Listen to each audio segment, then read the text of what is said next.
Hey, so I thought it was about time to do a quick update. I've been a bit quiet recently, just because things had got a little bit. There's been a little bit of a setback in with my treatment, because I was supposed to have gone in pretty much the start of this month to have the stem cell transplant, and it's been put off. A couple of reasons it got put back. First one is, one of the things you have to do with the treatment before you go in, you have to make sure you're healthy enough for it. So you have a day where you go into the hospital and you are boom, boom, boom, boom, boom, backwards and forwards. You're having your kidneys checked, you're having your heart checked, you're having your kidneys, heart, lungs, all that sort of stuff, dental, and I had an MRI as well.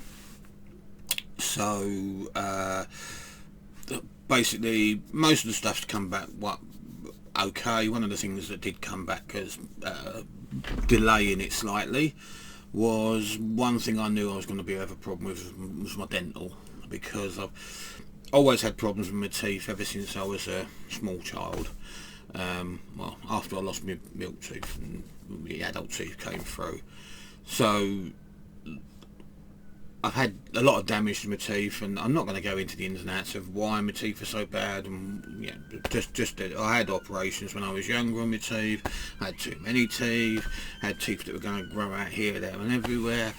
And I had an issue with dentists and stuff like that, and I've not maintained my teeth properly over the years because of it, and I've avoided dental treatments wherever possible. So I had a guess that might be an issue, because I had a lot of broken teeth where there was just a root left essentially and stuff like that. So I was booked in, had 7 roots taken out, and 1 full tooth which was broken as well. So 8 teeth essentially in total, all out in one hit, which wasn't fun in the slightest. I mean, that's near enough healed up now. It's still a little bit open in there, but it's not really painful apart from if I touch these bits here. But it's still not fully healed in there. It's just, it's the whole system with my immunity and stuff like that and healing is all slowed down for the obvious reason. But yeah, so that's one of the first reasons it got delayed. So that got essentially delayed by about 10 days because of that. But then the MRI came back. Took a little bit longer than most of the other results, but it came back, and it's hard for me to explain it exactly because the doctors said what was the matter, but they really couldn't go into too much detail. So basically what it was, there's 2, I can't remember what they're called, lymphosomes or lymphozoids or lympho dancers, I don't know what they're called, but they're in the back of my brain, one at the top, bottom of my brain, one at the top of my spine, which is what we was attacking and reducing in size. They were what would put pressure on my brain and turn me into a raving lunatic. Well, some people still say I am a raving lunatic, but that's natural, not influenced by outside pressure. So I've been feeling, as I said, I think I've said before, I've been feeling a lot better recently in myself with, no shaking hands, my balance is better, my speech is better, I still get the occasional issues, my memory's a lot better, I still get issues, but, all that sort of stuff. So and when they did the last MRI prior to this one, they'd seen how much it had reduced in size at the back of the brain, so it was great. This is what we was pushing ahead. But then this new MRI came back and it had inflamed. It was somehow, I don't know what it was. So it was touch and go. But I was having no symptoms, so I wasn't going mental. I wasn't falling over. Wasn't forgetting loads of things, wasn't replacing words with random words that get me in trouble, none of that crap. But what I was getting was told nothing. Basically, what I was getting was told nothing. I was waiting for the doctors and my specialists to speak to me and let me know what was going on, but what they said was, because they really weren't sure exactly how bad it was, they wanted to do another lumbar puncture. While they was doing the lumbar puncture, they said, well, if we're going, because lumbar puncture is the one when they stab me in the base of the spine. While we're going in there to take the samples, we might as well give you another treatment of the trithecal. Is it trithecal? I might be pronouncing that wrong, but it's a type of chemo which is what I started off on for the first month or so when I first got diagnosed, and then obviously they wanted to see the results of those samples to see how many cancerous cells I had back in there, because we'd pretty much cleaned all that out.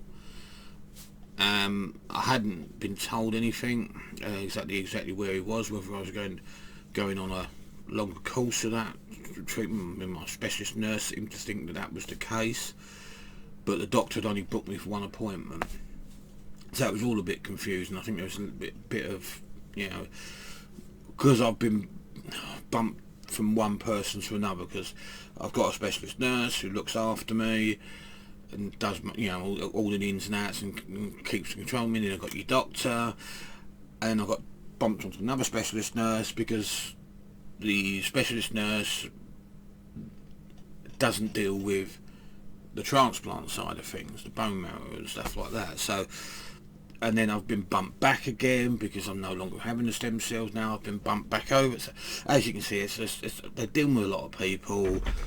We've got everything else going on in this world at the moment. You can imagine how much load there are. So, yeah, it kind of got a bit confusing. So, yeah. So, the next thing I know is I get a phone call, and I'm going in on Monday coming, on Valentine's Day, very romantic, to have a PET CT scan. And if you don't know what that is, basically they inject a dye into you, called contrast, I think it's called, that basically when they do the scan, which is same sort of thing as a normal CAT scan, that sort of thing, where you lay down and go in a big polo mint and they scan you, and then the contrast helps make it more of a 3D image. So, because obviously I had symptoms of that in the chest before, with the cancer, they obviously want to make sure that it's not spread anywhere else and stuff like that as well. So, but I think by the sound of it, the call I got today is that hopefully I'll be going in next week, and I've been given clearance to have the stem cell transplant done, which will depend on the PET CT scan on Monday, the results of that. But because I can only guess that because the results of the lumbar puncture must be positive in the fact that they're willing to go ahead. So, but it's obviously going to be a combination of both. So as long as both are okay, but they've got to plan ahead and assume there's a good possibility that it will be okay. So the plan is to get me in. I mean, obviously it can change, as it has already. But because of the way beds are such a scarcity and stuff like that, they need to plan a little bit ahead. So yeah, so hopefully in, which I'll be in for about a month or so like that. It's delayed things a little bit, but as I say, hopefully not too much. And from what I've been told, it sounds like it's been going.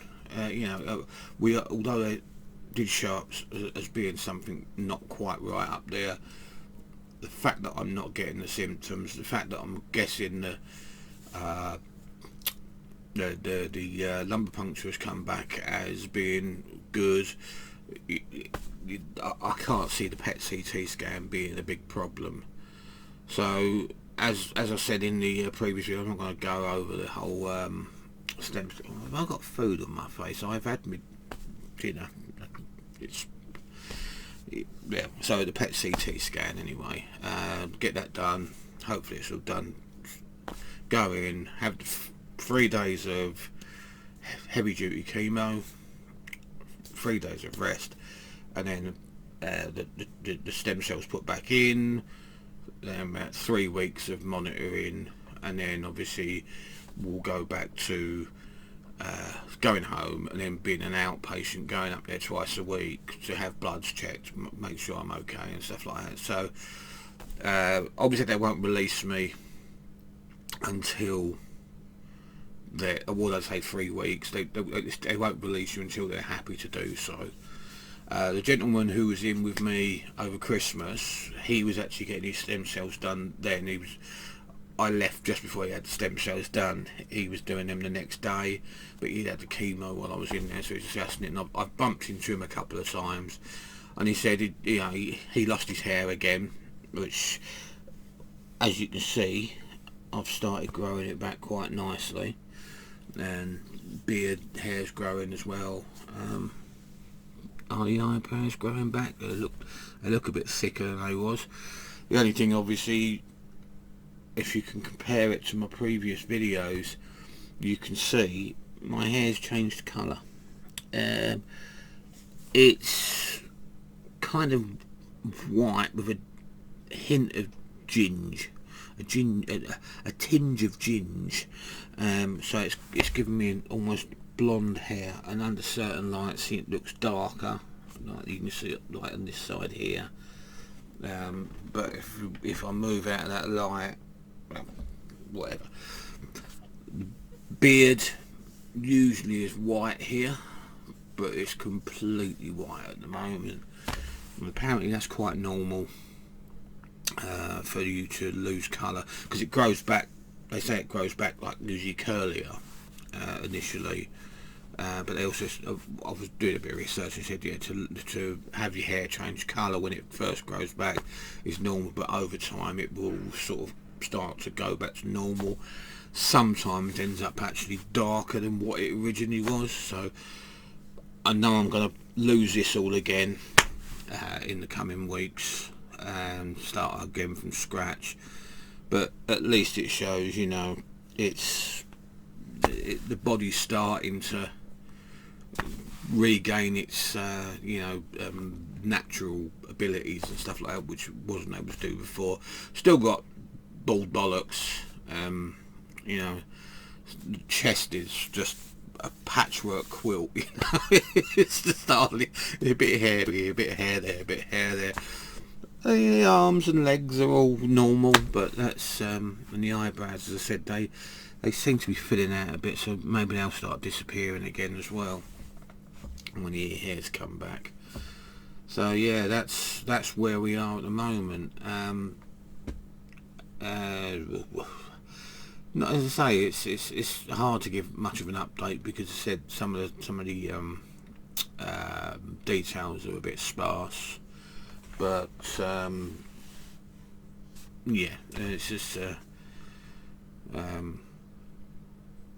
yeah, it's lost for words, because you're trying to inform people, but you don't necessarily know everything yourself. The bloods are doing okay. As I say, if they feel it's, and if they get me in, that means we've had, you know, we are progressing nicely. So fingers crossed, we'll be in remission soon, and then we'll have to see where we go from there. Is there anything funny to tell anyone? I don't know, to be honest with you. It's it's been a bit of a tough week or two, just with the lack of knowledge. I think that's what it is. So don't really think anything particularly overly funny's happened, but you know, that's life really. And I wasn't really exactly what you call the most talkative and communicative person over the last couple of weeks. Not that I was depressed or stressed or anything like that, but it was just the lack of information kind of does weigh a little bit more on you, and I think that's what you got to get through when you do stuff like this. You've got to understand that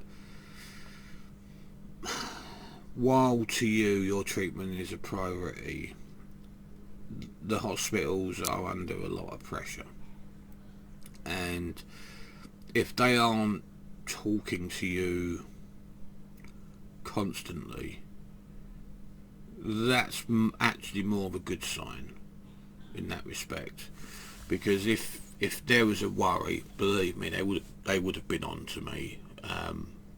So the fact that they weren't talking to me, it got frustrating. But as I say, on the back of that, it can only be seen as a positive that I hadn't suddenly become a big risk again, like I was in the early days. So yeah, so that's about it, I think. So what we'll do next is, I think, or try and do anyway, is go in, do the thing, and then once I get out, give an update of where I am, how I feel. As I said, I bumped into the guy, and he said he lost his hair, and he said he said he gets a bit of a problem with his throat, sort of being a bit sore and struggling to talk sometimes, and feeling tired a lot. But I'm already tired a lot of the time because of just the whole business of the treatment and the disease itself. So being tired a lot isn't going to be something new to me. But as I say, there are other side effects like anything. But as I say, you don't worry about them until they happen, because most of them don't happen. I expect to be maybe a bit sick, maybe a bit, loss of appetite, and all this weight I put on. I've been reliably informed I might lose a bit of that through this treatment, so that'd be a bonus as well, wouldn't it? So anyway, that's it for now. So I'll see you maybe in about a month or so. Good luck.